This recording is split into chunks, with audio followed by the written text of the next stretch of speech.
All right, guys, Dan Badandi live, truthradioshow.com in Cranston, Rhode Island City Hall. We're here because the anti-gunners, Moms Demand Action, opposing the resolution that counters our resolution. That would, this resolution here would blatantly violate the Constitution for Rhode Island and the United States of America. So we're going to check it out. And since I'm a Cranston resident, I'm going to testify myself. But yeah, this is cowardly what they're trying to do. So they're trying to propose a resolution that would counter our Second Amendment sanctuary. So let's go.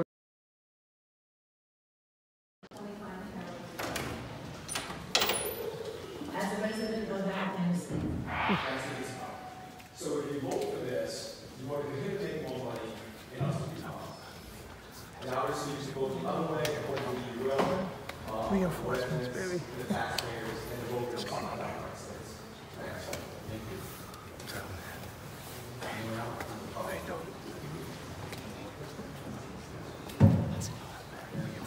People in the back, we're faced with the choice of leaving Cranston. We lived on a very busy street. Traffic was a nightmare. It was not an ideal place to raise two young children, but we loved Cranston. We loved everything it had to offer. And as we looked around and looked at other towns, we just kept coming back to, we'd really like to stay here. We ended up moving less than 5 minutes down the road, which people would think is maybe a little crazy, but we fell in love instantly with the neighborhood. The area as it's set up now, if you're not familiar with how it's set up at State Drive and Starway, there's actually 3 cul-de-sacs right there. Even night, in the nice weather, you go out there and the kids are actually riding their bikes, and you walk down the street with them, and it leads to this inevitable play date, and it's exactly everything we desire in a neighborhood to raise our family. And I don't think we're alone in that. As other young families are starting out looking for a place to go, they want to have that character to the community. By ripping up, these cul-de-sacs, by putting through streets, building more houses, it's going to destroy some of that character of that neighborhood. It's going to make it less desirable. It's going to make it less of a safe place. It's going to make it more like a place that my wife and I were trying to get away from. As having 2 young children in the schools. At Orchard, one's at Orchard Farms, one will be there in 2 years. The kindergarten and the first grade classes are at or over capacity already. And changing the zoning can get from 4 to 8 houses at least. That is a significant amount of children that are possibly going to be added into that school system. So as if that's burden enough, there is a kind of trying to look at everything in the bubbles. The lot at the end of the stage is going to be an examinatory, but in the comprehensive plan, the future use plan, the future reference, the lot just north of that at Caraway. I don't know what the cost is, but they can actually have almost like a signal versus email blast that let you know what commissions, whose terms are expiring, you need to refill them. So that's something maybe the administration could explore to do that. It might be easier. Maybe, I don't know what the cost is, but there is a company that actually does that for a lot of cities in Rhode Island. Yeah, from my experience, it's just looking at others. Last, we have a resolution urging the General Assembly to pass legislation banning assault weapons, high-capacity magazines, concealed weapons, and concealed weapons on school grounds, sponsored by Councilmembers Douglas, Vargas, McCoy, and Downey. Any motion? So motion. I have a second. On the resolution. You get to the mic, guys. Yeah. I can hear you. Yeah, I'm sorry. So moved. Do I have a second? Second. Okay. Motion and a second. The discussion. Ask anyone from the public who would like to speak for or against this resolution. Please step forward. Take name and address for the record. Keep it to about 4 minutes or less. Good evening. My name is Richard Vespier. I live at 23 Brook Street, Cranston, Rhode Island. Cranston has been my home for the last 27 years. I consider it my real city. Mr. Chairman, members of the council, I come before you tonight in strict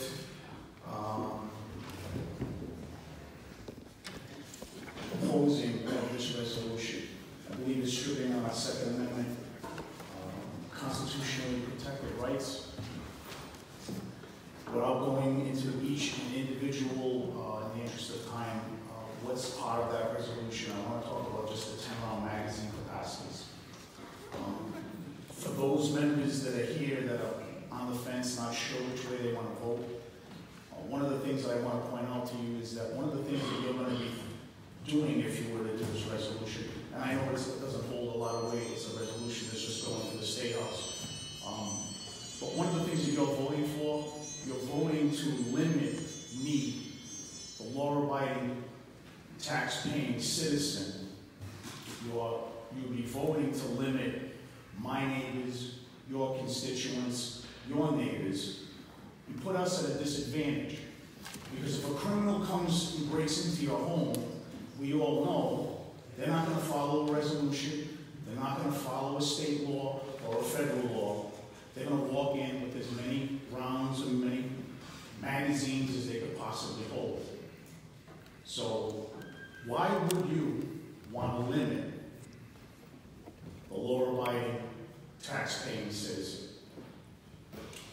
I think it's something that we should think about. I think that you may have some people may argue and say, well, 10 rounds, that should be more than enough to protect yourself. I would tell you that that is a fallacy. And the reason being is that because at 2 o'clock in the morning, when you hear glass breaking downstairs in your home and you get up, immediately the first thing that happens is that your body reacts to that. And when it reacts to that, and this is science, there's no he said, she said, we know what happens. Your body, what happens is your heart will draw all the blood it could possibly get, and it does it to try and protect your organs. Where does it draw the blood from? It draws it from your hands. It draws it from your appendages. It draws it from your feet. So many of you may have seen over the years, you may see like newsreels, you might see something on where the police have been into some sort of firefight. There's 50 rounds shot, not one person was hit. And the reason being is that when you're under those stressful, intense conditions, it's not as easy as everyone may think. It's not like the movies. 10-round capacity would not be enough. And the bigger question is that why would you want to vote and limit me or your neighbor or your constituents to that 10-round capacity? Thank you, and I would hope that you vote against the resolution. Thank you. Hi, Dan Blatantly, I'm a resident. I hope we're in Cranston there. Dan Blatantly, B-I-D-O-N-J. And I'm a resident right in Cranston. And just whole constitutionality of this. Now, Deerfield, as everybody knows, Deerfield, Illinois, last year they passed a similar thing, and they had actually police go around to try to confiscate these firearms. Now, the Supreme Court overruled that because it's unconstitutional. Now, you can see all over the country, these type of things are being overruled by the state or federal Supreme Courts because, if you look at all the case laws, because of the constitutionality. Now, right here in Rhode Island, everybody here took a sworn oath on the Constitution when you got to office, and thank you all. And right here in Rhode Island, we have our Constitution. The only state constitution in the country says, for the people's right to keep and bear arms shall not be infringed, repeating what the Second Amendment of the United States Constitution says. So that alone shall not be infringed, to say, hey, you can't own your AR-15 when you 30 magazines, 30-round magazines. That's an infringement. My rights, everybody's here. And we got a fine, amazing police department right here in the City of Cranston. We got police officers in the state police that do their job very well. We got the second lowest crime rate rates in the country because we have amazing law enforcement. So we have people here who honor the law. I shoot more than police officers. I can go to the range, I constantly study practice strict and safe firearm handling. So these gentlemen here, and we are not the problem. You know what I mean? If these ladies here would say, hey, let's pass a law to make jail sentence is more There's stern. men here too, so you know. Oh, men, I'm sorry, excuse me. And so if they were saying, let's pass a law to make the penalties stricter for people who commit violence, heck, all of us would be wearing those red shirts too. You know what I mean? And, but this is not, this attacks and these things. It says we have to give up on these firearms or whatever. You know what I mean? It's like that's an infringement on our constitutional rights. Why should the good guys pay for 0.00002% or whatever of gun owners here in America? You know what I mean? So I know that please do not turn this to a right versus left thing. The Second Amendment was established before the Republican and Democratic Party, and I'm an independent constitutionalist. I'm going to stay that way. And I pray that you can make the judgment on the constitutionality of this, not which parties, unfortunately sometimes the parties go against the Constitution. And I'm not saying you anybody here that does that. I'm just saying, please make your judgment upon the constitutional oath that you took oath when you sworn into office here. And I respect you all, and please make the right decision. And my child, he goes to Cranston School, and right in front of the school, we have a Cranston police officer. I feel 100% safe when we drop them off at school. I feel 100% safe that there is a well-trained person at that school to protect my child and everybody else's child. You know what I mean? And so to say, hey, I used to have a CCW. To say, hey, you can't drive 300 feet within the school. I mean, not once in the history of Rhode Island. And everybody, I'm sure some of you might have a CCW. You have to go through an stringent background check. So much safety training and the horse and everything else. So never in the history of Rhode Island has anybody with CCW ever committed a violent act of violence with a firearm, especially at the school. So why fix something that's not broken? We have a safe community here. We've got, again, the second best, lowest crime rates in the country when there's firearms. So let's keep it that way. Let's keep the law-abiding citizens free. We are free people. Let's keep it that way. Thank you for your time. Thank you. Next. Gail Harden, 455 Shannon Parkway, Cranston. Good evening.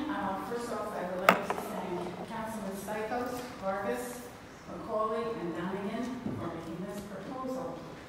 This is a proposal. I've had a lot of time at the State House, especially this week. So really, all you're being asked to do is support a proposal to support legislation on street issues. I see a lot of people in this room that I've seen in the State House for the past 4 or 5 years when I've gone before the Judiciary Committee in the House and the Senate to talk about these bills. I'm a volunteer lobbyist for Rhode Island now. And I would like you to know there are a lot of men that also support this, so this is not just mommy saying this isn't good. Weapons and guns in schools. The reason we don't want weapons in schools is people who are trained on ranges, and these are good people. They know what they're doing with their guns. I've heard them many years. I know that they go to ranges. I know what they do with their guns and how to store them safely. But what are they going to do with their gun when there are children running in hallways, teachers running after them trying to protect these children with their bodies, and nobody knows where the shooter is? What are we going to do with that gun? I don't want my kids in school with guns. Teachers don't want to do it either, and I think you'll see from your proposal to state police, and most of our police departments don't either.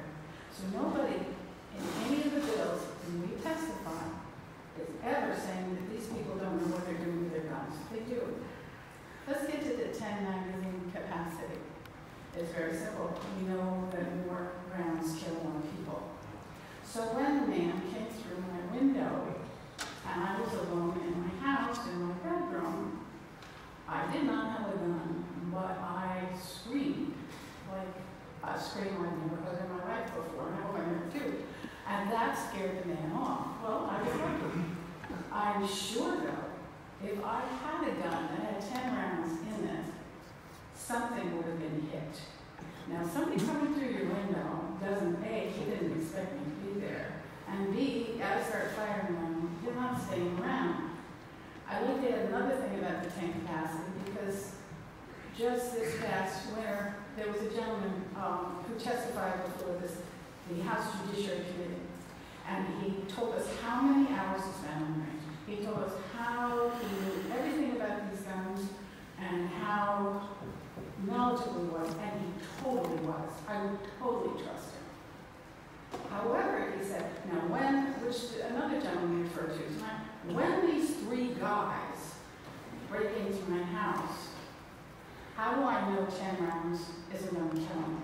So, having my own experience with this, 3 guys faced with a guy as trained as this guy was, if this guy couldn't hit at least one of those guys with his 10 rounds, then he needs to spend more time at the range, honestly. So it's kind of a specious argument. And anyway, we're not talking about in houses, we're talking about in public places. And lastly, the assault rifle. And I do understand this also. There's a lot to be said on the other side. I understand that. Nobody wants their guns taken away. I think what we're talking about is nobody needs an assault rifle. Where are you using the assault rifle? You're using it at gun range. That's where you use it. So, what's the point? And do we want to be another Parkland? Do we want to be Las Vegas? What is the point? Just for my Second Amendment right, give me a break. Come on, I was a history major. Those were revolutionary times when you protected your house. They didn't talk about assault rifles. What about my constitutional right to be protected? So, I think if you all can find the courage to support this proposal, it will give some heft to the people at the State House who are trying very hard to protect the citizens of the state. It is a tough situation, I understand that. But I've sat enough of these meetings to know how smart you all are and how you listen to everybody. I thank you for your time. Thank you, Gail. Yeah, when you hear that bell, that's just like that's okay. You were almost done, so. Hi, name and address. Hi, Marcia Fowler, 35 Milton Avenue. I'd like to thank the council people for bringing this proposal up. So older friends have likened today's Alice drills with the duck and cover that they did during World War II. At that time, all politicians worked together to keep our kids safe, fight the enemy, and help end the need to do the duck and cover drills. I would like all of our current politicians and elected officials to work together to keep my kids safe, fight the enemy of gun violence, and help end the need for my kids to do more Alice drills. I wish all elected officials could work together to keep guns away from children's reach and children's environments such as schools, playgrounds, and sports fields.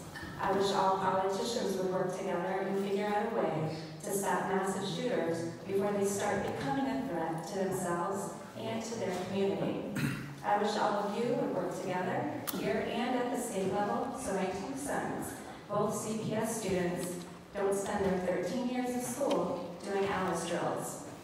Passing this resolution is the first step to keeping guns away from my children. Thank you.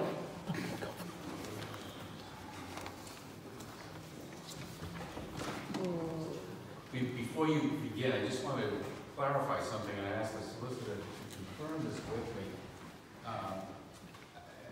Under Rhode Island General Laws 114760, possession of firearms on school grounds is prohibited. So I'm not sure what this is intended to do. The possession of any firearm on school grounds is already prohibited under state law. So it seems to me that it looks like it's targeted at concealed carry permit holders because everything else is already banned. Yeah. Based on my experience, and I sit on the House Judiciary committees of the council, the issue that was brought up with school grounds did pertain to CCW holders, also retired police officers, and people who are otherwise authorized to carry. The ban looked to extend, well, they were looking to extend the ban to those people who are legally entitled to carry a concealed weapon. So you're correct. But there is a law now banning weapons. There's also a law banning knives. And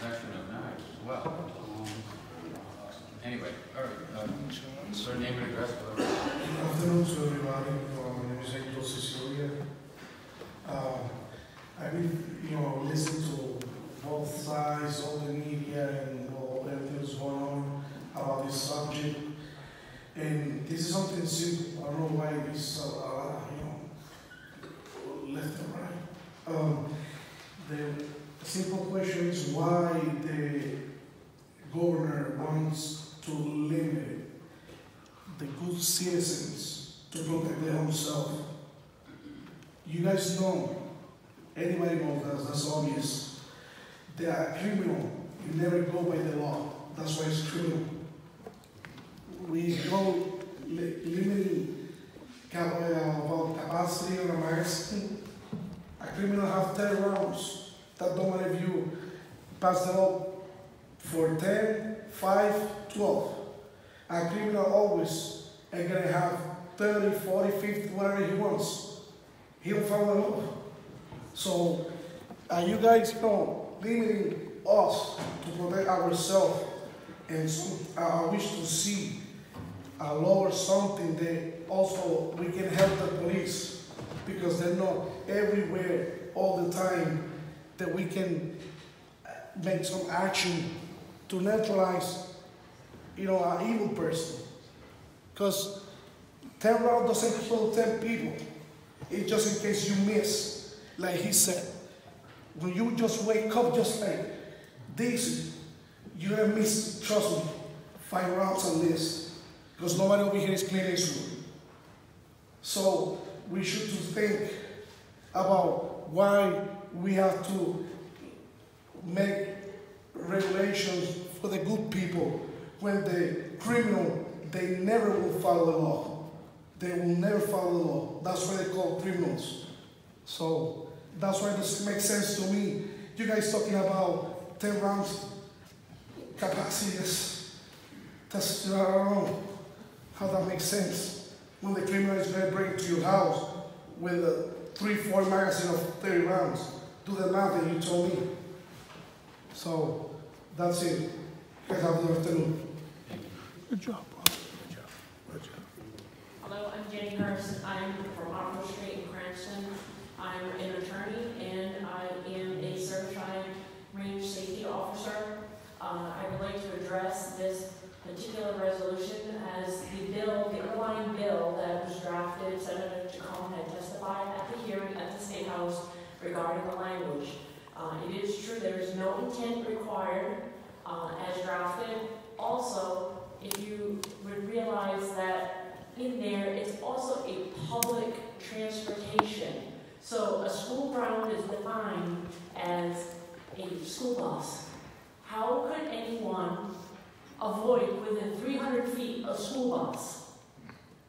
If the school bus is driving down the road, around the corner, are you going to become a felon because you're going back and forth to the range?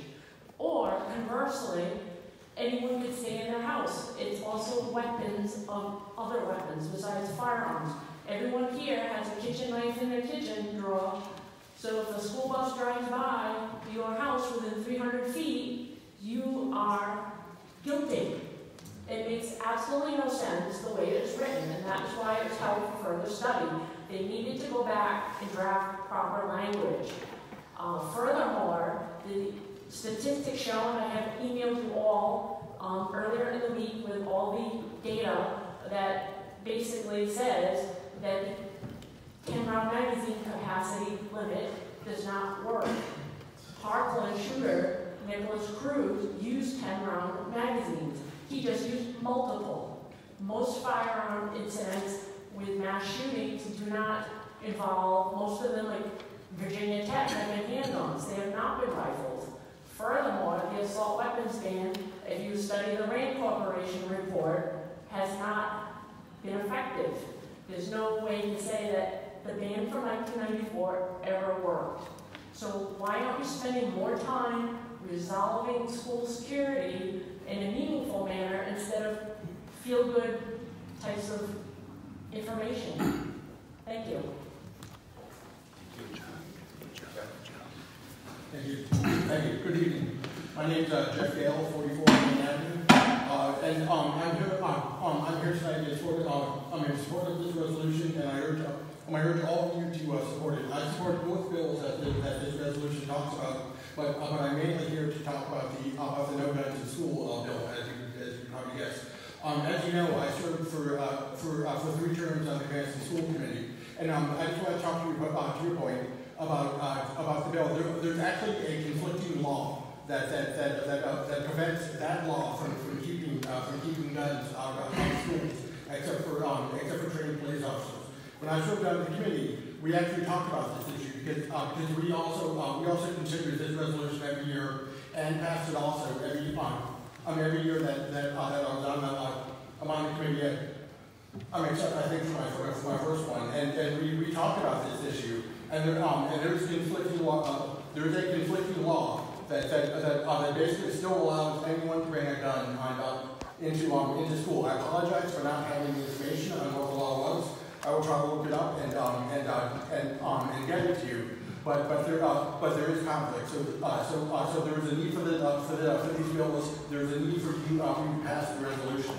And I'd like to talk again about the No Guns in schools because when I served on the school committee, and still to this day, it was my worst fear that something would happen. There would be a mass shooting at one of our schools. Fortunately, there never was. We increased security. We did training with the students and with the officers, with the police, the SROs, and the teachers. And fortunately, nothing happened. But my fear with this is that someone who's not a trained police officer is there when something happens. And I'd like to read some statistics about police shootings to show how dangerous it would be for somebody there with a gun to a good guy to basically take on a bad guy. According to the Durant Corporation, something that they did of New York City police hit ratios. And this was done from in like 2008, so it is a little bit dated. But it said 37% hit their targets at close range, which is less than 7 yards. 23% hit their targets at long range, which is longer than 7 yards. 30% hit their targets with no return fire. 18% hit their targets in a gunfight. So that means that not even half the time they actually hit their targets. They hit it 18% of the time when they were in a gunfight.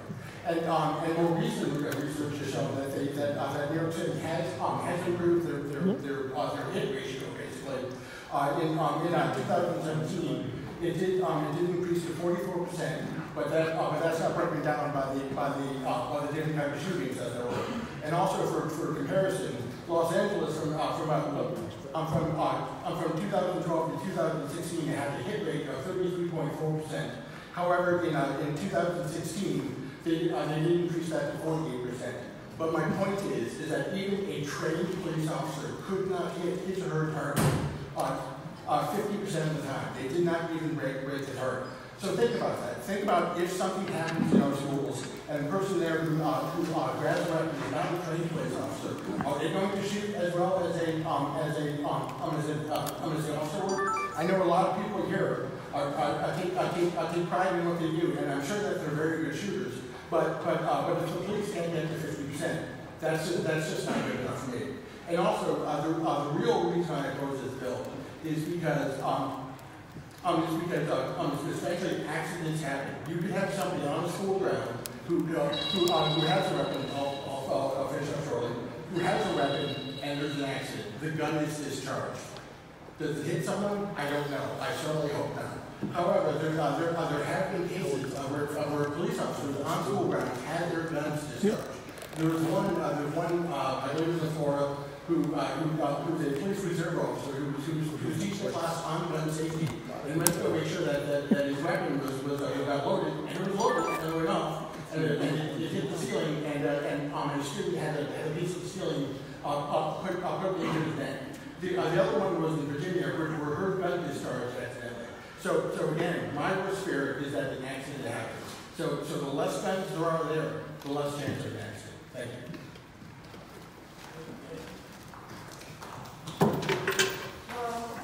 Go back down if you like. My name is Nancy Russo. I live in Angel Avenue in Cranston, Rhode Island. And I'm here because I will be anywhere leaders get an opportunity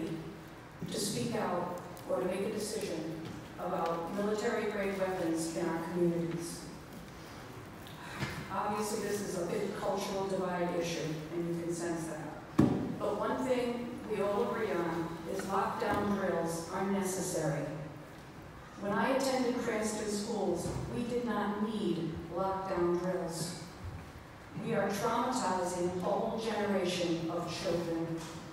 These children have to crouch under their desks and rehearse their own death, writing goodbye notes to their parents, because you don't tell them it's a drill when you do it. So they don't know if at any moment an actual gunman will burst through the door and blow everybody away. During Prohibition, it became obvious machine guns are not compatible with civilized society. Kids can't learn if they are afraid.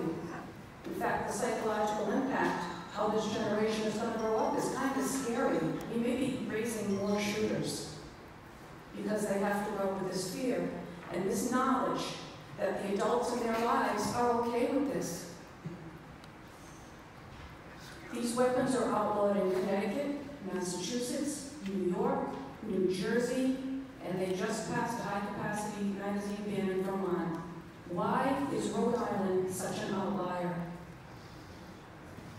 And I just also wanted to add that I'm here for all the mothers who are busy right now, putting their kids to bed, giving the kids baths, giving them dinner. They can't come out. As long as the school children can't come out at this hour. So you will see a lot of gray hair on the side of the aisle. It's because I remember, and I used to be a teacher, and I can't imagine how you can face a child and say you have to go through this lockdown drill, and it's okay. Nothing needs to change. Thank you.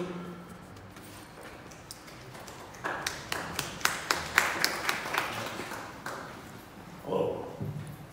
My name is Robert Burns. I live from Elder Street. I lived in Cranston, Rhode Island all my life. I'm 61 years old. I've lived there since I was 5. I grew up in Edgewood. I have no prepared speech yet. I don't even know what I'm going to say, so please bear with me. But I've heard a few things here about high-capacity rounds, assault rifles, machine guns. Nobody here owns a machine gun. What's an assault rifle? High capacity, well, that's scary. I own guns. I keep them in the safe. My ammunition is kept in another safe in another room. I go to safety classes once or twice a year. I'm a responsible gun owner. I've heard a few things about 300 feet from the school. I don't know, maybe I have it wrong. I can't own a gun. Tomorrow morning, am I going to wake up? Am I going to be a criminal? I'm a law-abiding citizen. That's all I have to say. Thank you.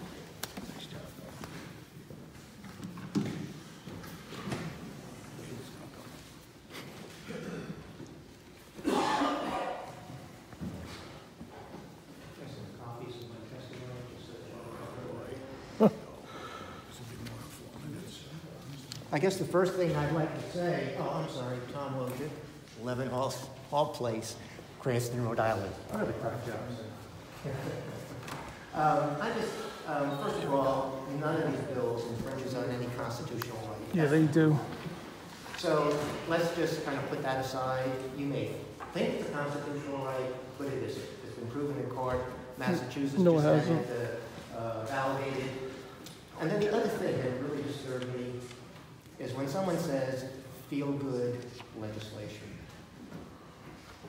I can't even express in the words I'd like to. I can't imagine the parents at Sandy Hook classifying this as feel-good legislation. My God, feel-good legislation. That just cuts to the chase for me. Usually I just speak to the I do want to read a few words here. Over the last few years, the testimony on bills to ban assault weapons, high-capacity magazines, and to prohibit concealed weapons in our schools. By the way, the gentleman seemed to know quite a bit about stress and the stress reaction. And that's exactly why we don't want you to have a gun in school or a concealed weapon.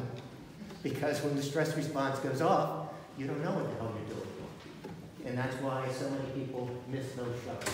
Because the stress response prevents you from being accurate. Not one of these bills has ever made it out of committee in the state to receive a full and fair hearing and a vote by the state legislature. Once again, the HB 741 Assault Weapons Ban, HB 5739 High Capacity and the Safe School Act are there waiting for people to be courageous. Sitting waiting for our representatives to show the courage that Lori Kay and Riley Howell did in sacrificing their lives so that others could live. And this has happened not just with these two people. It's happened over the last 50 to 100 years. People sacrificing their lives because other people feel they have a right to own a gun. This is not fair. This is not what the Constitution says. This is not what the Declaration of Independence guarantees us. It does. Words are powerful. They can hurt, they can heal, and they can give comfort and joy. And we can also become deaf to words. I struggled with what I could say that would be significant and any different from past years. And what else can we say? People are dying every day. And they're not dying just from bad guys. They're dying by kids getting guns. They're dying by people collecting arsenals and having a grievance that they don't know how to get rid of. People with anger management problems. These are not criminals. These are people under stress. These are people with depression. These are people with anxiety disorders. They're normal human beings. It has nothing to do with the criminals who always have these guns. We can do things to prevent people from getting killed. The words. It's so hard to find the words to be able to change people's opinions. What I did find, though, something that really jolted my senses, was a recording of assault weapons discharging their lethal rounds, and it shook me. It frightened me. It is the testimony of an assault weapon to hear one of these weapons. I cannot express in words the vulgarity of these weapons and what they do. They speak for themselves. May I play 10 seconds?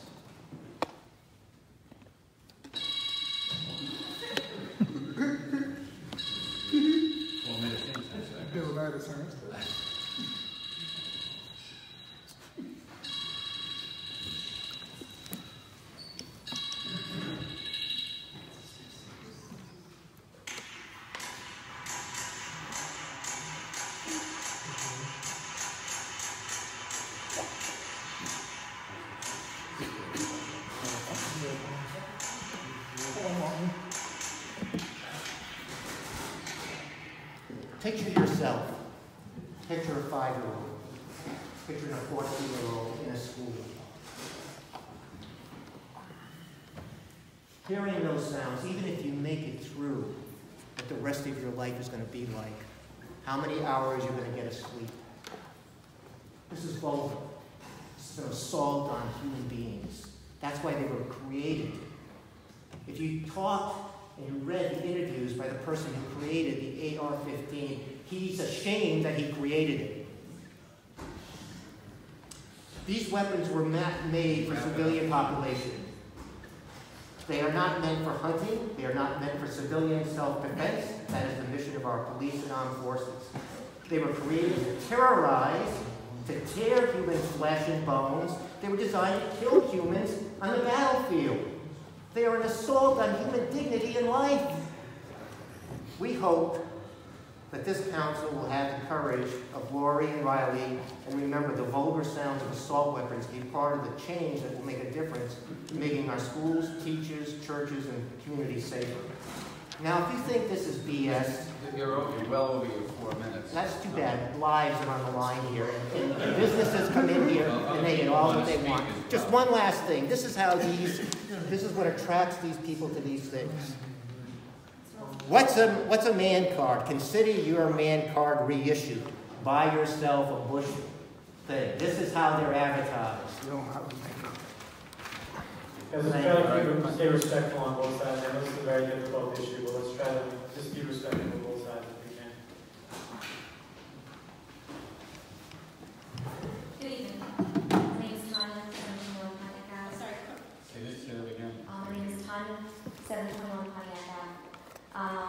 bear with me because I just kind of had stuff on my phone a few minutes ago. I believe everyone here tonight can really agree with one statement: gun violence has to end. It's the actions and legislation in which we believe will work to minimize gun violence that brings us here before you. Stricter gun laws have proven time and time again to fail. So let's look at a couple facts. What is a gun? A gun is a tool, a device, an inanimate object that by itself cannot perform an action. A gun requires a person to perform an action. The actual action being performed is determined by the person operating the tool. So how can we claim a gun, which is an inanimate object, is bad or evil? A person who has ill intentions will perform these bad actions, whether it be with a gun, knife, bomb, or even an everyday object. To argue that banning an inanimate object will prevent an evil person from committing a heinous act is completely senseless. A person who wants to commit an evil act will do so, regardless of the tool used. Let's look at who actually follows gun laws. Law-abiding citizens. Who does not follow gun laws? Criminals. Why? Because they have no regard to the law. They are criminals. So to assert that stricter gun laws will take guns out of the hands of criminals, it's misguided and baseless. Stricter gun laws will only take guns away from law-abiding citizens, resulting in only the criminals having guns. The only thing that can stop a bad guy with a gun is a good guy with a gun. That is true, I know, I will get laughs, but the good guy with the gun is the only thing that can stop a bad guy with a gun. So why are we trying to ban the good guys from having guns? As a young female, let's face it, I'm looked at as an easy target. What happens when I'm faced with a threat? Will 10 rounds be enough?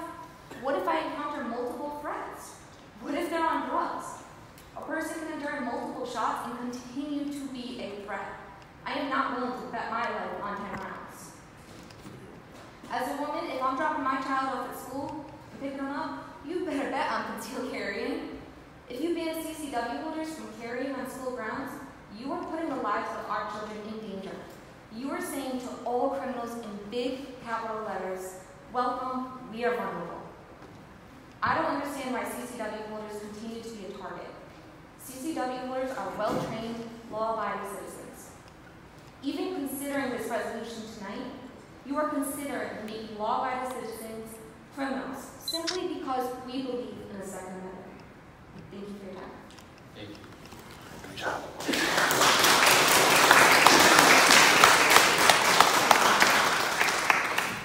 Good evening, ladies and gentlemen of the council. My name is Peter. I live in the Rhode Island area of Cranston. So, kind of some initiating information has been put out here a little tonight. So, if we take CCW holders and not allow them in schools, do you really believe that's going to stop a shooter from coming in? Going to be able to stop these active shooter drills? My 14-year-old son here tells me that they tell him in school what to drill when they take these drills. There's some misleading information, but just want to clear that up real quick. So from 1966 to Marjorie Stoneman Douglas Pike shooting, there's been 216 deaths from school shooters. I have the whole list here. I can share it if anyone wants to see it. Only 5 of those shootings included sporting assault rifles, whatever you want to call it. So none of those shootings didn't use a concealed carry order whatsoever. If you think these people aren't trained, they're not fully vetted by the police department, the City of Cranston, who is a wonderful police department, it's, I don't know what else much to say. It's kind of, the evidence has been put here tonight. I had a lot to say, a lot has already been said. I'm not going to take much of your time. Thank you very much. Enjoy your evening. Sir, could you speak the last name, please? Fontaine. Nice job. Hi, Adam McElwanty, 198 High Street, Cranston. I just wanted to point out a couple of facts here, and I'm kind of shooting off the hip. I don't have anything prepared, but I just wanted to speak to you gentlemen and ladies. I was at the school the other day for my son's concert, and I'm looking around. There's a lot of parents there, a lot of people there, and there was one school resource officer in the back. Great, we're protected, right? One resource officer. However, if someone wanted to use that as an opportunity to attack the school, that's the first target. The school resource officer may see him coming, may try to stop him. If he doesn't, the rest of us are all sitting ducks. If there were people that had concealed carry permits and allowed to take them into the schools, they would be able to back up the resource officer or take over if they were taken out of the picture at that point. But other than that, the other thing I wanted to bring up here is there's a lot of people here on both sides. we're all looking at you on how you vote on this issue. And how you vote on this issue may determine how people vote for you in the next election. I just want you to think about that. Thank you.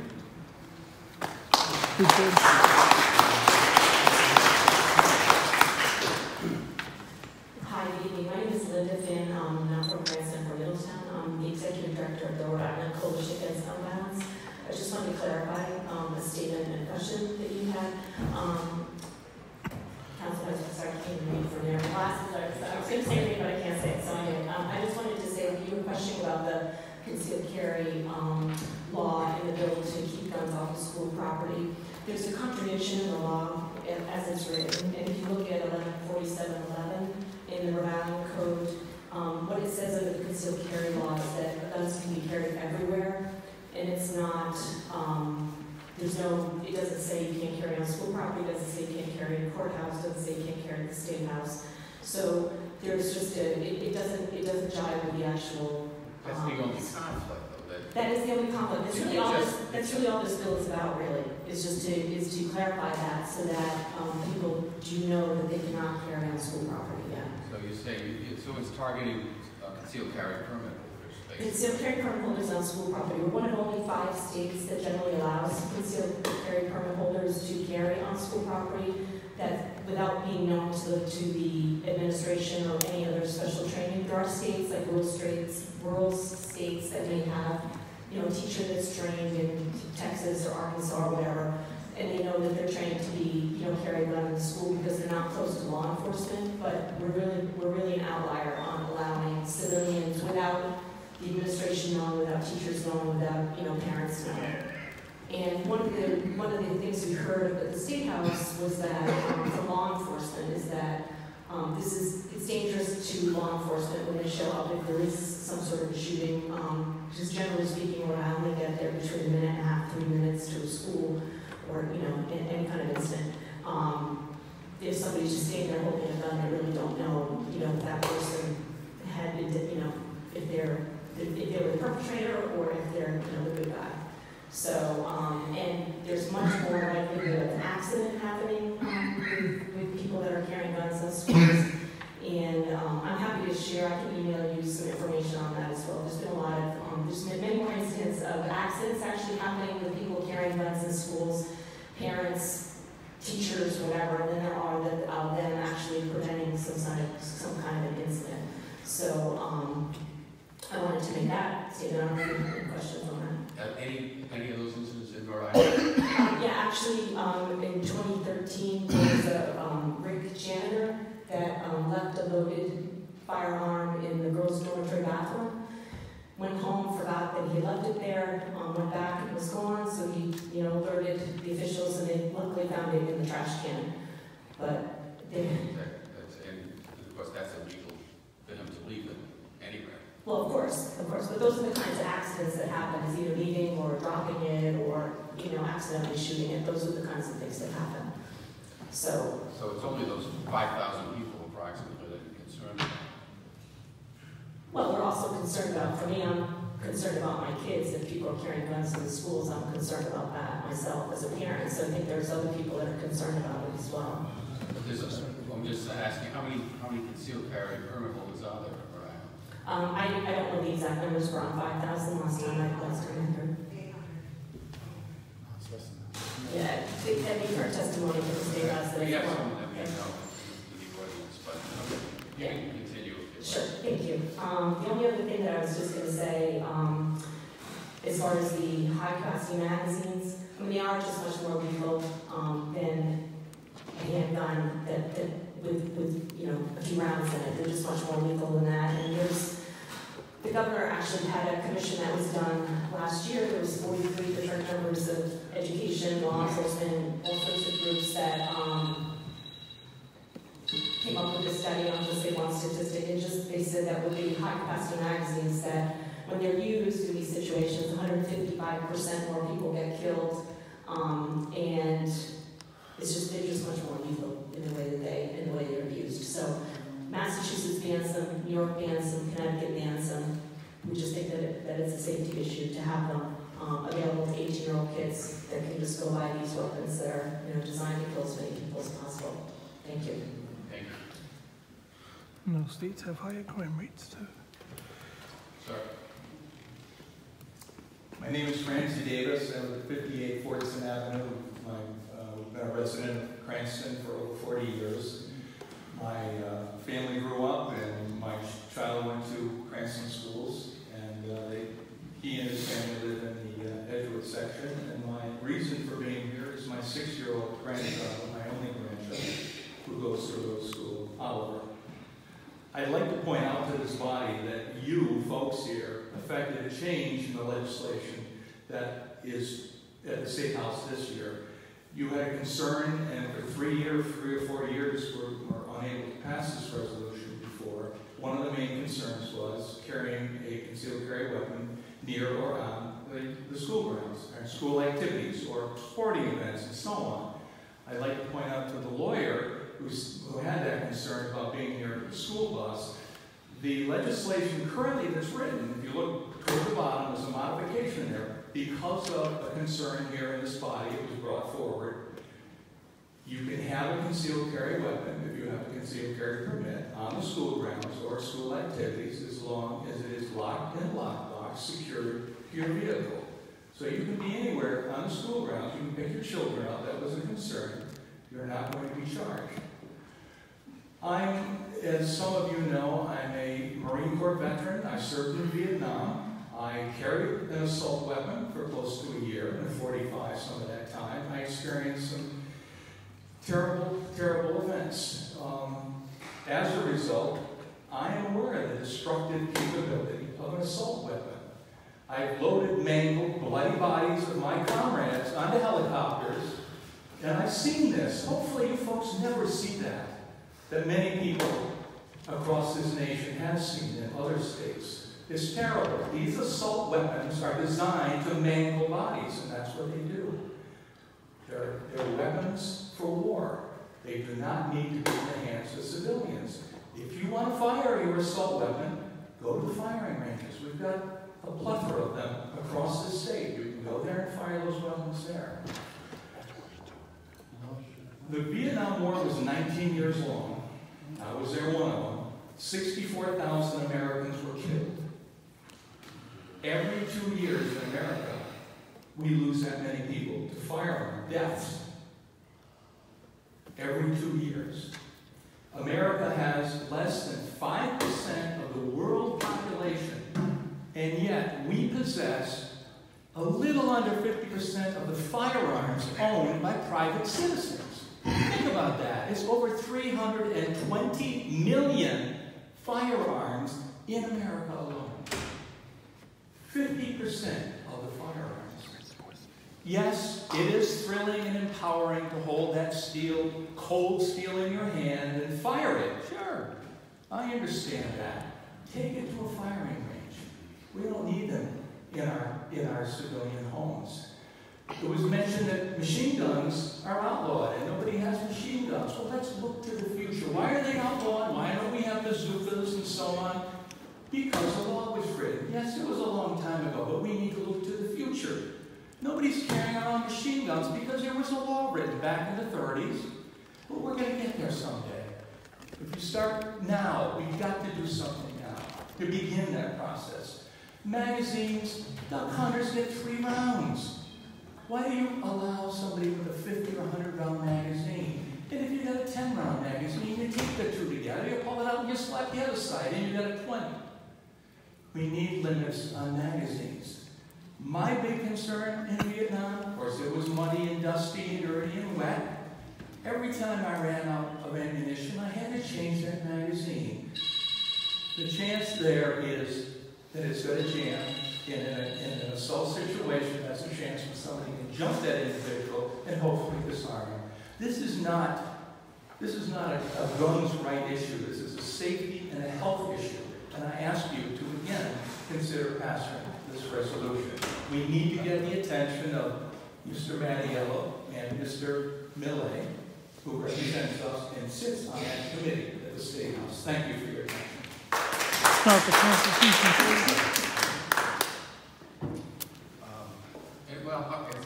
Someone who hasn't spoken, do they want to? Anyone who hasn't spoken want to speak?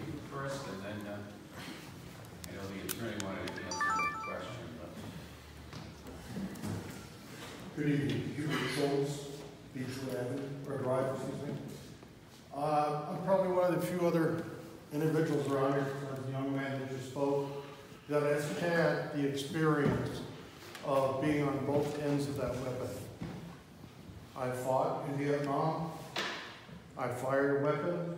I fired probably more different types of weapons than anybody here, but that's not a point. What I would like to stress to the council is that we need to use common sense. We need to use preventative, for lack of a better term, preventative medicine, preventative life. We have to ensure that our quality of life, as stated before, is at the highest level. Now, it was mentioned that high magazines, 30, 40, 50 rounds. Well, guess what? That individual that's going to break into your house also going to have those 50 rounds. And I guarantee he probably will.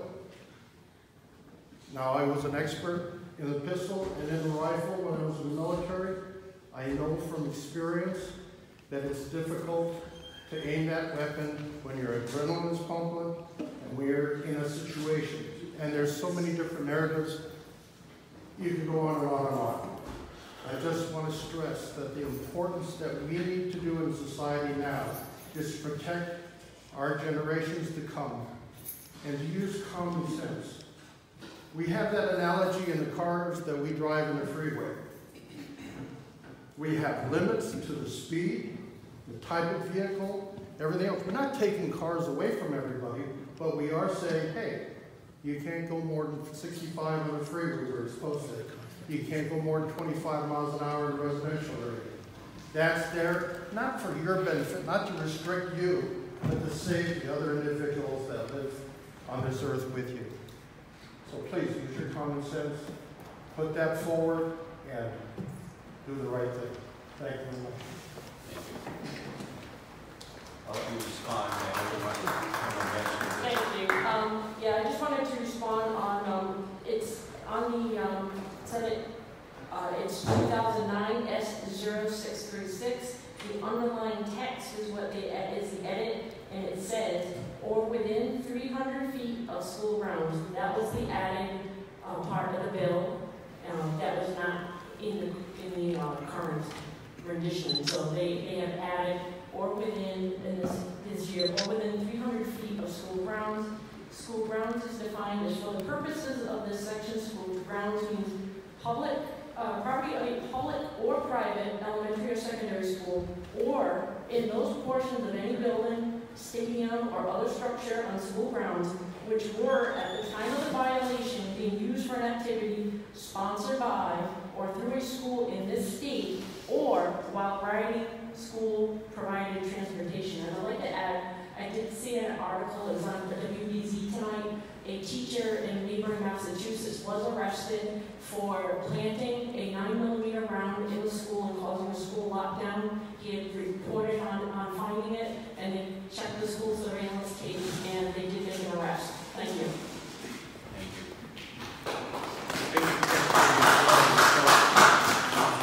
So I'm going to make it quick. Again, I would like to you guys to think about, I've been listening to these citizens too, the anti-guns, and again, all the talk they have is about criminals. Again, we're not criminals. And you guys know, we have to do things against the criminals, not the good citizens. So, hopefully you guys, make the right decision, support the good citizen against the criminals. Anyone else like to speak for or against? Or once, twice, so, okay. That'll close the public comment. We have a motion and a second, I think, from way back. Questions or comments from the committee?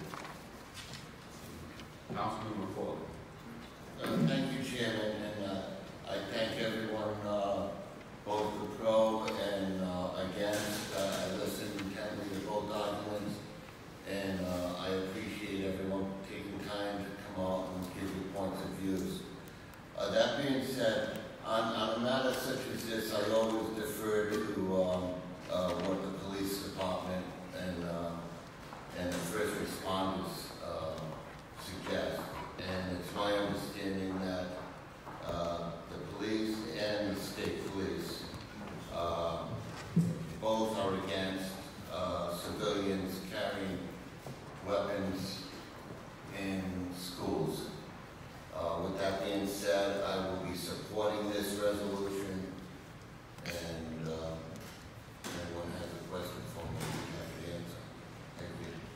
Councilman Donovan.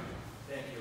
To echo my colleague, thank you to everyone that came out tonight, regardless of where you fall on the issue. One point just of matter regarding the gun on school grounds, there is additional language in there that's added that it shall not apply to the possession of firearm on private property not part of school grounds, or that is loaded and is in a locked container or locked rack located in a motor vehicle. So personally, I live, my house I believe is within the distance of the Cranston Stadium, so my house would apply. I'm not a concealed carry I don't own any guns, but if I did, I would not be in violation of this law based on the gun being in my residence or my private property within that distance. So that would be, that would not be prohibited, so just a point of reference there. Getting to this, both my parents are teachers, my wife is a teacher, and I'd be lying to you if I didn't say every day, it doesn't cross my mind that something might happen to them. And for everyone's children, I don't have kids yet. Hopefully that will come in the future, and I want to be able to go to work every day knowing that they're going to be safe. And injecting guns into schools is going to be contrary to the safety of my family and everyone else's family that's in schools. So for that, I strongly encourage this body to pass this legislation, not only to ban guns on school grounds or a few school grounds, but also to limit high-capacity magazines of 10 rounds. And I know some of us are going to disagree with this. I just don't understand why people need to have more than 10 rounds of ammunition. I understand the right to bear arms, and I appreciate that and respect that. I just don't think anyone needs more than 10 rounds. And I think, as many have noted, we've got a fine police department here in Cranston, and I trust them to protect me, protect us, protect our family. And regarding assault weapons, I just don't see the need for ownership by private citizens. I understand, again, the right to bear arms. And I understand some people mentioned, going back to constitutional originality. Constitution is a living document. I'm not a lawyer, but having advanced degrees in history, the Constitution is a living document and is constantly being reinterpreted. And I believe that recent legislation out of Massachusetts has been upheld upon appeal, establishing bans on assault weapons. So I would urge that we pass all three of these measures, that we send this to the General Assembly for them to pick this up. This would have a direct impact on lives here in Rhode Island. It would make Rhode Island and Cranston a safer community. For that, I would urge everyone to support this. Councilman Kaplowskis. Thank you, Mr. Chairman. First of all, I want to thank everybody that came out to speak on both sides. See a lot of colorful shirts here, and I want to thank all of you. But I'm trying to be practical with this matter. Last year I voted for a resolution that was similar to this to ban concealed carry in schools. But this one, I'm struggling with this one because I'm not going to vote for this one. I almost feel like this one is here just for political points. This resolution doesn't make anybody safer. We're going to walk out of this room tonight, and the problem of gun violence in this country is not going to be solved at all. The resolution has no teeth, doesn't change anything. It's not binding, it's not going to make us safer. Drugs are illegal. Any of us could probably walk outside and get drugs in 4 or 5 minutes. Guns will always be in our society, no matter what, and gun violence is definitely an issue. But I will not be supporting this resolution tonight because it doesn't do anything to make anyone safer. Thank you. Councilman Hopkins. Thank you, Chairman. I concur with Councilman Poplawskis, but I'm going to give you some of my notes that I've been taking listening to a lot of the speakers tonight. First of all, thank you to the veterans that got up and spoke tonight, both of you, for serving and protecting us and giving us the rights that we have that are in that Constitution. So I thank both of you. There was some comments about shootings in New York and Los Angeles and the percentages that were being mentioned. I've got a family of police officers, state police, local police, and they're trained to shoot periodically to keep their license. And I would think any statistics can be swayed when you look at New York City and Los Angeles because of the size of the populations. I mean, if I'm a cop and I'm walking down New York City, I'm going to be hesitant to shoot in the first place because I may miss, and I don't want to hit somebody that is a standby.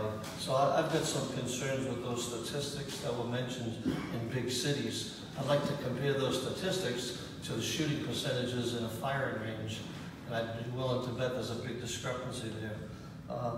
I find it ironic that people throw out names about different inventors. I think the biggest irony of all is Dr. Nobel, who is synonymous with Peace Prize. His first invention was dynamite. And I find that extremely ironic that we're throwing around names of people for particular uses of weapons. And here we are with our most famous, Dr. Nobel, having his name associated with a Peace Prize. I spent 37 years in education. Of all the people that are up here, I'm probably the one that went through the Alice training. I can tell you this, it was worthless. To reach into a barrel and throw objects at a guy with a gun, to reach over and throw a trash barrel as a teacher at a guy with a gun, it didn't do anything for me. It did not protect me. My biggest concern was, would I take a bullet for my students to protect them? And I pray to God, my wife's a teacher, my son's a principal, and my daughter's a teacher. I've dealt with situations like this, real situations, right here in Cranston. I went with the school resource officer, the vice principal, and myself, and we tackled a kid in the auto shop because he had a gun in his waistband. My God, I thank God that police officer was with us.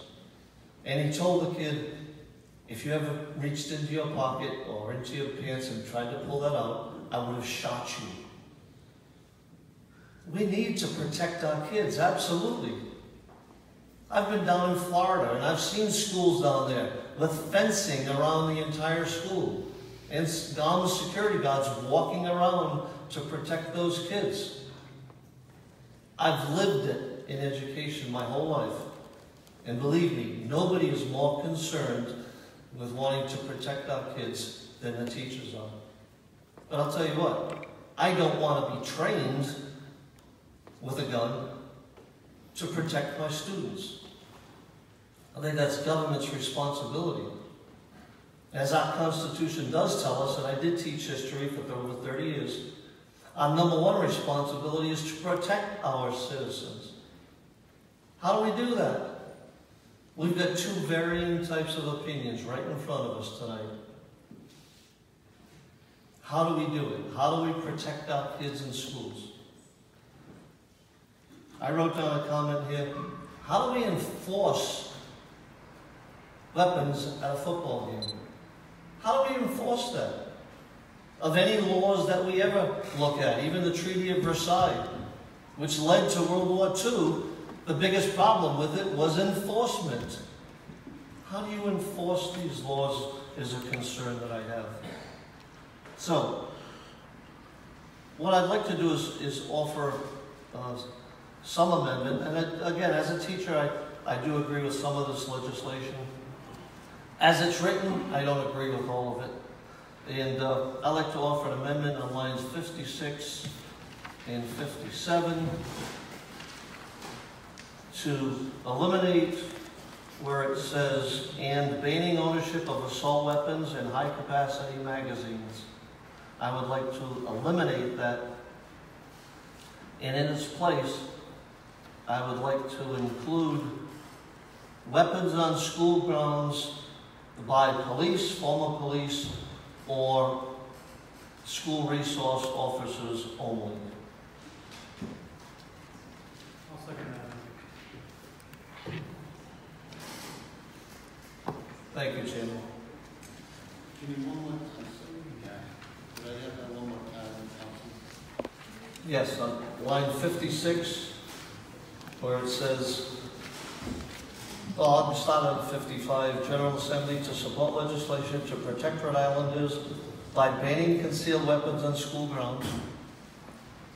I would like to keep that as is, but I would like to eliminate and banning ownership of assault weapons and high-capacity magazines, and in its place, replace it that weapons on school grounds by everyone except police, former police, or school resource officers.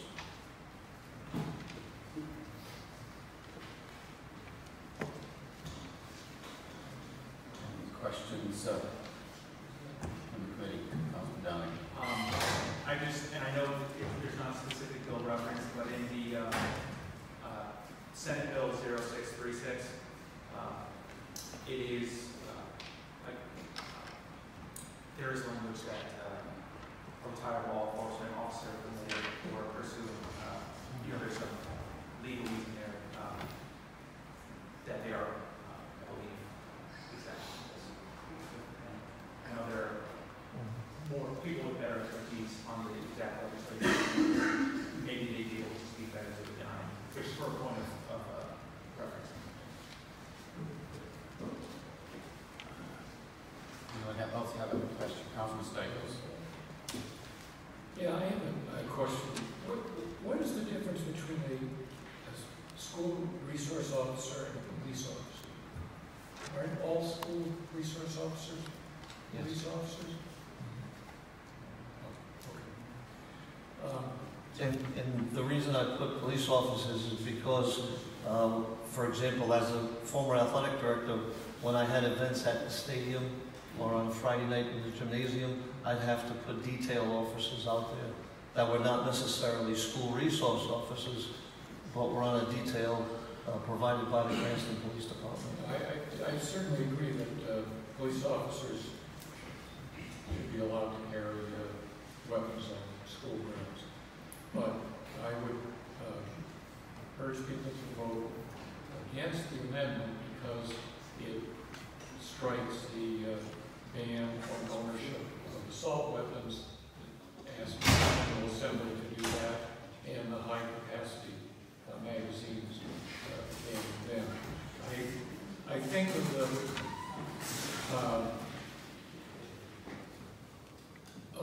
the comments that were made, the gentleman in the purple shirt there, whose name I've forgotten, I think really, to me, get at what I think needs to happen in our country about guns.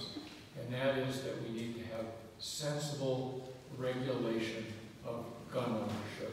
Just like we don't say, I got a car, I got a freedom to drive as fast as I want, because that endangers other people. And having these assault weapons, they're weapons of war in high-capacity magazines, in the general population, it's dangerous. And while the people in this room maybe feel that they're very safe, we're talking about... Excuse me, Councilman, but I'd like to interject for a second. There is an amendment, motion for an amendment on the floor. Right, and I'm speaking to why I'm opposing the amendment, because we need these regulations on more than the concealed weapons in schools. So I think that's really the essence of the discussion. And I think what's happened to the discussion over the years, over a lot of years, is that the discussion about gun ownership used to be, when I was a kid, growing up in upstate New York, there were people who hunted, and that was just normal. No one was saying that they shouldn't hunt. But the message from the National Rifle Association was, if there's these, if gun control laws are passed, then they're going to take people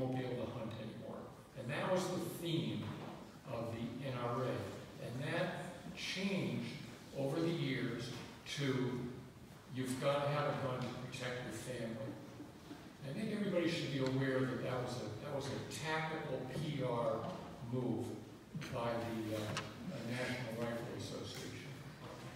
And I would also just urge everyone, there was a lengthy article in the New York Times about the National Rifle Association yesterday, and about the way that funds are being used by the staff, not the staff, the higher-ups at the NRA to buy fancy clothing and is that germane to the event? No, we're talking about the resolution, right? And I'm just recommending that as an article for everyone to read, and you can make your own mind up about it.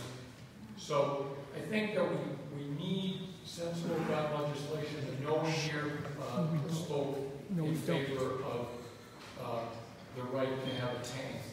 No. Because maybe a criminal would have a tank, or a grenade launcher, or other, Well, it's what the founding fathers said for us to be armed, sir. You're violating the Constitution, you know that, right? All right.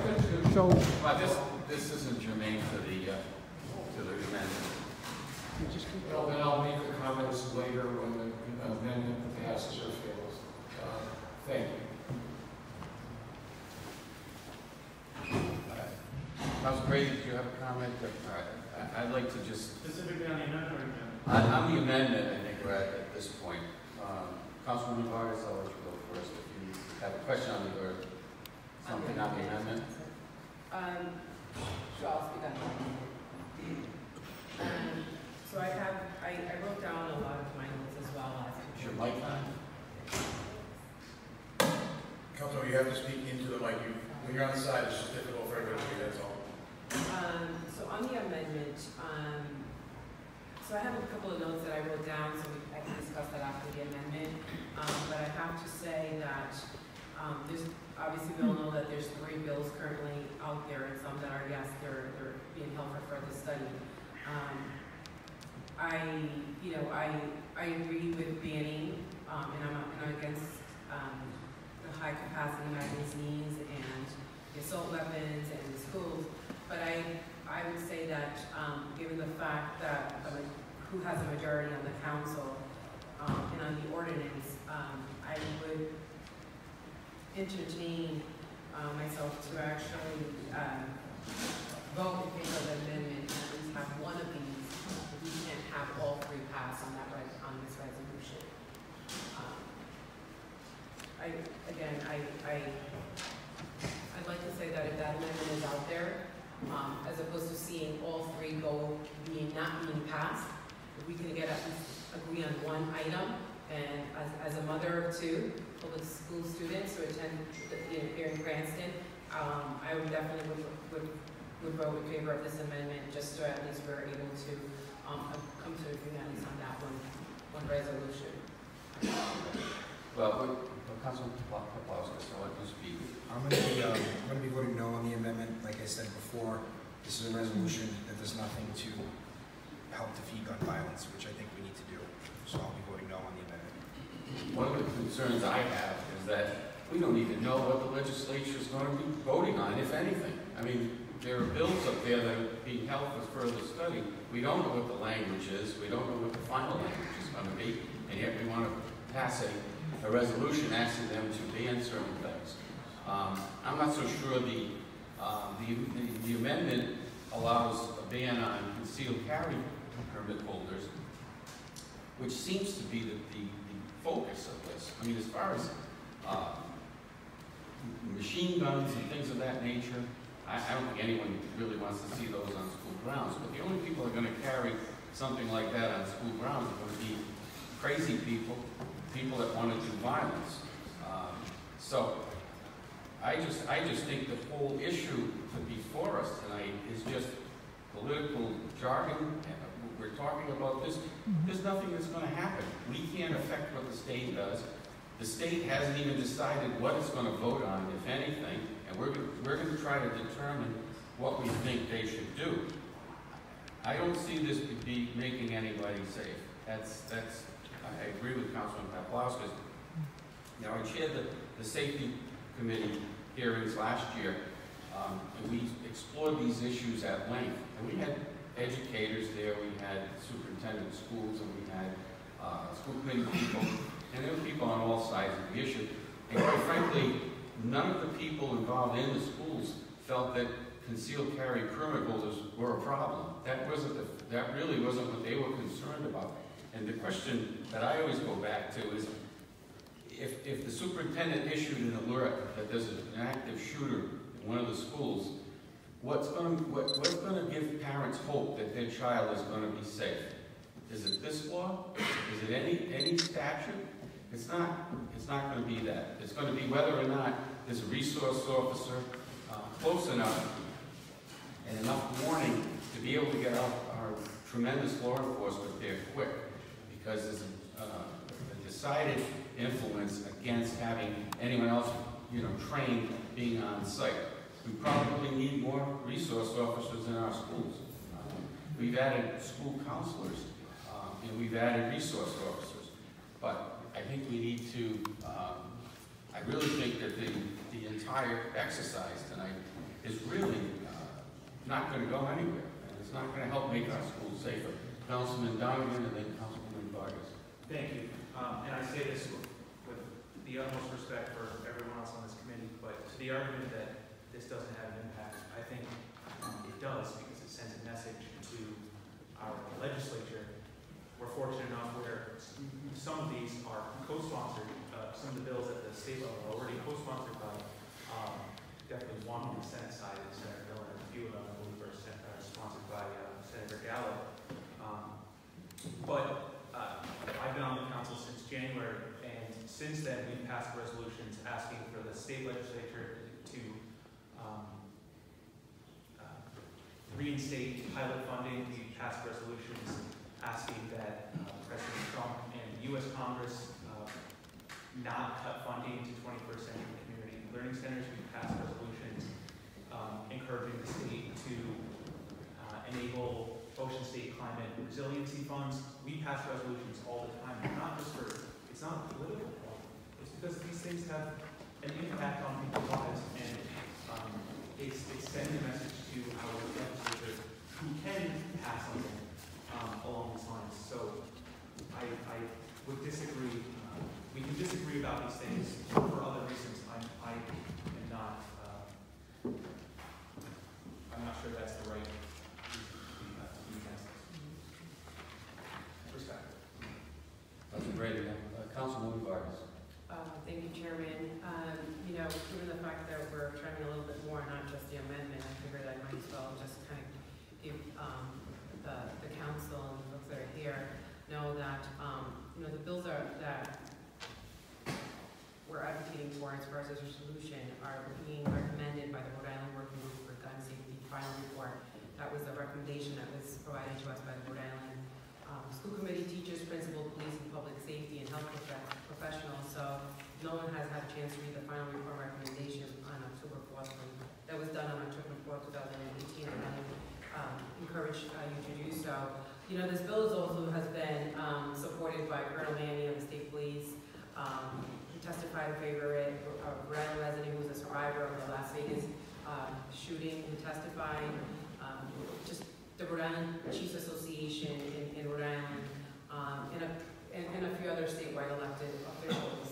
Although in Rhode Island we're fortunate to have a low rate of firearms, deaths are compared with the national average.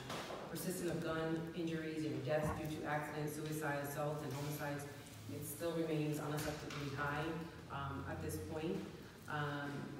Just in 2016 there was a Rhode Island statewide poll on gun violence, and that was done by New York Times poll analyst and commissioned by the Rhode Island Coalition Against Gun Violence. And out of the 100%, 83% were very much in favor of restricting concealed guns. 12% not very much, and 5% did not know whether to support or not the idea of restricting concealed weapons.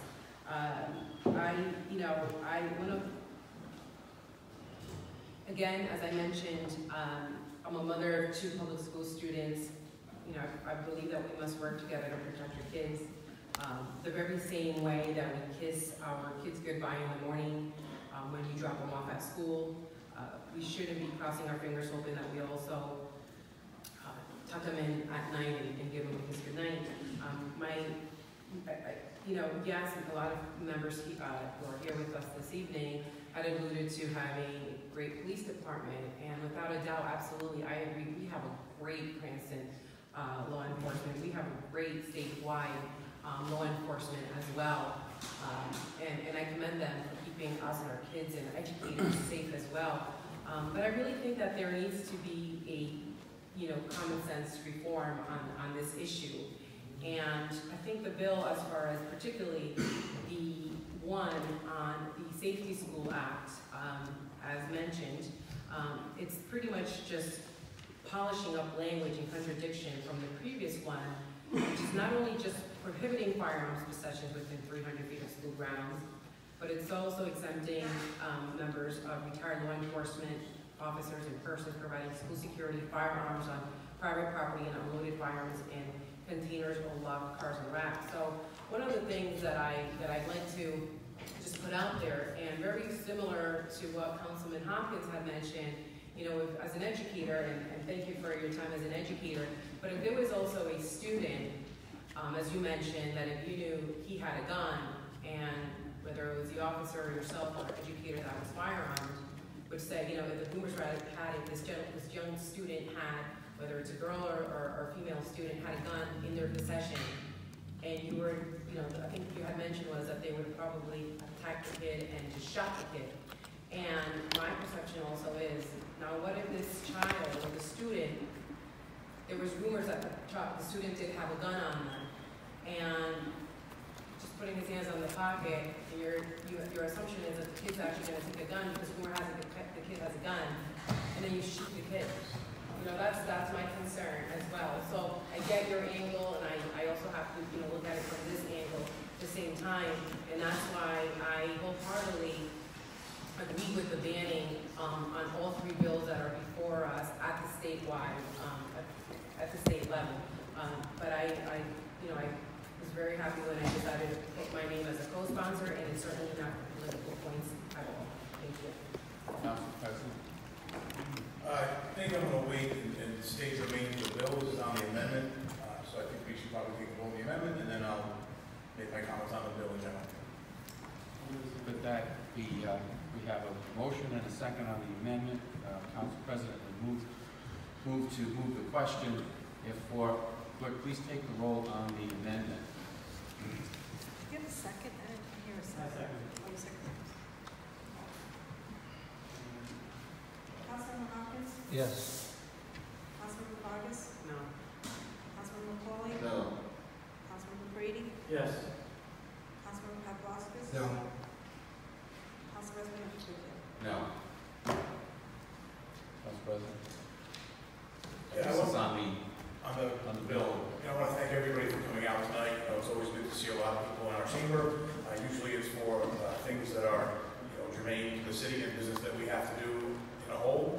But it is always good to hear from people and hear their perspective on things. I do want to urge everyone in here, when this comes before the State House, it's helpful for the study, but go there and testify.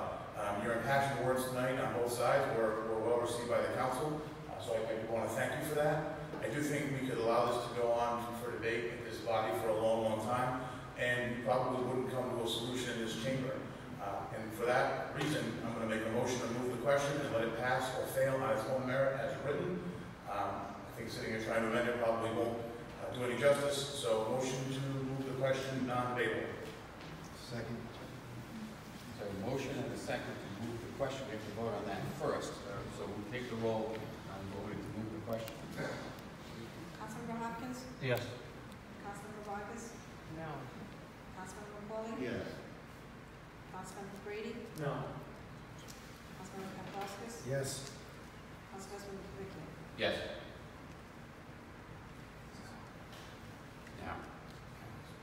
Now on the resolution. No further discussion. There's a motion to approve in a second.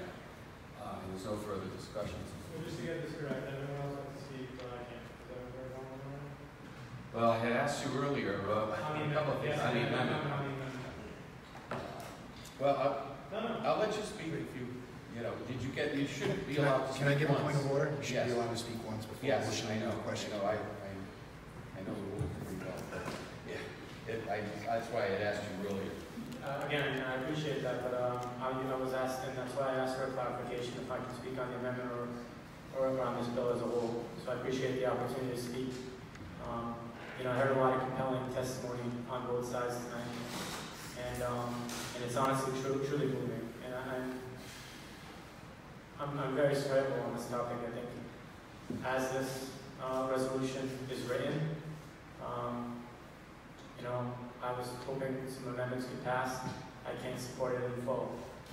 For those of them that know me very well, know that my father was a gunshot victim at a very early age, and it changed his life significantly. I've lived with a father who's partially deaf his entire life, and I've seen people treat him differently, and it's been very difficult growing up in that. The only way things are going to continue to change is to get people very, very passionate about this topic in a room like we are tonight to continue to discuss this, debate it, and move forward. This is already at the State House level, and like my council president spoke earlier very diligently about, Mr. Hopkins spoke very passionately about, and I listened to him, and he made a lot of great points, and Councilman Donovan made a lot of great points, and Ms. Vargas. We're all here to make change, create change, So tonight I cannot support this as written, but it doesn't mean I will not support something like this if management change moving forward. Thank you, Councilman. Madam Clerk, you can now take the roll. Councilman Hopkins? No. Councilman Vargas? Yes. Councilman McCauley? Yes. Councilman Brady? No. Councilman Paplaskas? No. Council President Riccio? No. Motion adjourned. Second. All in favor? Aye. Opposed? Carried.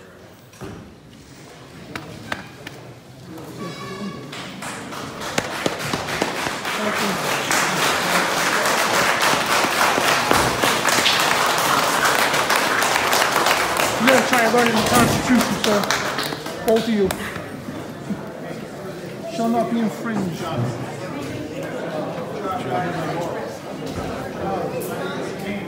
Basically, this is over. Their resolution failed, but it's kind of disturbing that a couple of town councilmen that were actually considering voting for this. You know what I mean? So that's very disturbing about that. And so there was 3 things being voted on. No, Jonathan, the whole the resolution had 3 things in it. So they tried to make amendments for a couple different ones, but each one of them were just disgusting because they were mainly targeting the CCW holders at schools. That's what they were mainly targeting. And you know what I mean? No CCW has ever committed a crime or act of violence with a firearm ever in this history of Rhode Island. The CCW holders, especially on school grounds, and they're just targeting. They dictate, you know what I mean? The logic I can't understand for the life of me. The logic that basically, you get a wait for you. Yeah, the logic basically they're saying taking on law-abiding citizens is gotta stop something. I mean, I can't for the life of me. It's like you gotta beat your head against the wall to try to understand these people. So it's taking on law-abiding citizens for somebody's criminal activity. So basically, you give up your firearms, those criminals gotta run rampant. All right, guys, I'm gonna cut transmission here. I'm just going back to my car. We try to get a group picture of everybody, but it's too dark for that. The car's straight ahead. All right, guys, I'm gonna see you later. We gotta find out what's going on. I'm sorry, I'm all confused here, so I'm trying to find out what's going on in Gloucester. I'm doing that right now for you. And see if we pass our resolution in Gloucester. So right now we got 6 cities to their none because they just tried Cranston here. And I'm sure it's going to pass in Providence. I'm sure they're going to get their resolution passed in Providence. That's the way Providence is. But we're winning the war here. We got 6 cities already. 5 of them, sorry. 6 tonight if they get Gloucester. So we'll see you soon. And thanks, Scott. Thanks, everybody, for joining us. And you are the resistance. And this is what it's about, man. Gun rights, baby. And it keeps us safe, 1776. And that's people don't understand, man. If you do not honor the Constitution, you're a tyrant, plain and simple. Love you all. God bless. And you are the resistance.